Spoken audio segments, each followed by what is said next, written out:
The Lord be with you. and with your spirit. A reading from the Holy Gospel according to Matthew. Glory to you, O Lord.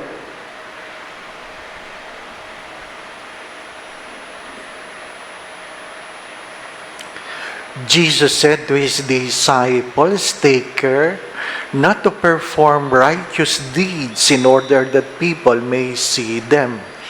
Otherwise, you will have no recompense from your heavenly Father. When you give alms, do not blow a trumpet before you, as the hypocrites do in the synagogues and in the streets to win the praise of others. Amen, I say to you, they have received the reward. But when you give alms, do not let your left hand know what your right hand is doing, so that your almsgiving may be secret. And your Father who sees in secret will repay you. When you pray, do not be like the hypocrites who love to stand and pray in the synagogue and on the street corners so that others may see them. Amen, I say to you, they have received their reward. But when you pray, go to your inner room, close the door, and pray to your Father in secret. And your Father who sees in secret will repay you.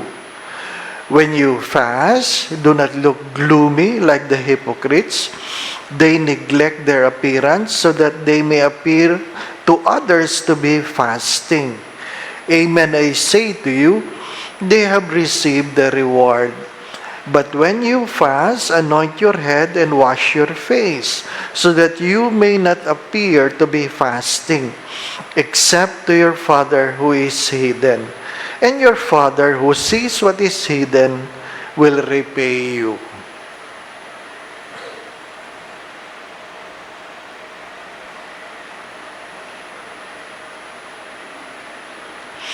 The Gospel of the Lord. Praise to you, Lord Jesus Christ.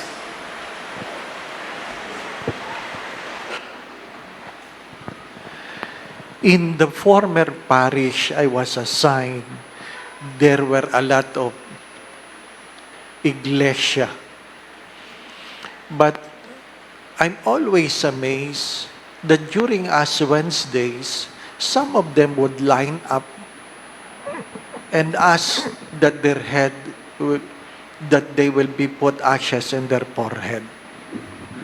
Tinatanong ko, di ba iglesia ka? Ba't ka nagpapalagay niyan? Wala kami nito, Padre. Doon naman sa isang parokya, pag Ash Wednesday, ayaw magsimba ng mga tao. At tinatanong ko, ba't hindi kayo nagsisimba doon? Father, ang mga lay minister namin matatanda. Kaya ngayon, ang lalaki ng krus. First, let us go beyond the rituals. Let us go beyond the rituals. You have to understand that to have an ashes in our forehead is a public confession that I am a sinner. Not holy, but a sinner.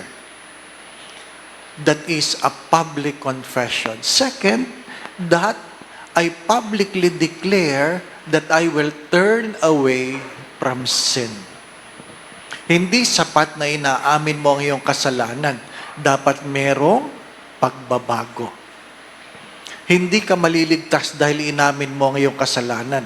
Maliligtas ka dahil merong pagbabago. Pangatlo, that we commit ourselves to pray for other people. To pray for other people. You will not go to heaven alone. You will not go to heaven alone. So pray for other people. Especially the people you find it difficult to dwell with. Sabi nga ni Pope Francis, isa lang ang sa dinami-dami ng kanyang advices, ang number 1, smile. Learn to smile to people you have difficulty dealing with. Ano po? Sumumiti ka. Ano po? Kung ikaw naman ang hiningitian, mag-isip ka. Baka ikaw yung mahirap pakisamahan, di pa ba? Ano? So mag-ingat kayo, ano pa? We are invited to self-introspection. Alam naman natin yan. Pag pinupunasan ng abo ang ating mga noo, dalawa lang ang sinasabi, from dust you came, to dust you shall return. Kami mga pari, nag-meeting kami, sabi, isama daw sa last will and testament kung anong gusto mo pagkatapos ng lamay. Ang ano po yun? Kung gusto mo kahon o garapon? Ano po? Ibig sabihin nun, pag kahon, may kabaong. Pag garapon, cremated. Ano po? Eh, makahon man ka man, pagdating sa huli, magiging abo ka rin. Ano po? Mag-uuwi tayo sa abo. Kaya nga sinasabi ko doon sa mga karamihan ngayon, ano po, kumukuha pa ng kapirasong abo sa kailang mga kamag-anak. O, para saan? Kinukwentas. Hindi ba? Ano? Kinukwentas. Para saan? Para may bahagi sa akin. Tigilan niyo yung kalokohang yan. Ano po? Pag yan ay muling nabuhay, kulang ang ilong niyan kasi nasa iyo. Kulang ang mata. Ha? O, naiiwan tayo sa kung ano-anong kalokohan. Ano po? Again, this is a public confession. It calls for repentance. It invites us to pray for one another.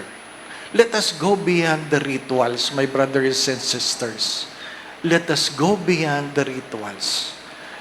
Madali lang magkunwari, pero mahirap magpakatotoo. Amen. Huwag na pong ilalabas ang dila. Ano po? Sa noo lang po nilalagay ang abo. Ano po? Seriously.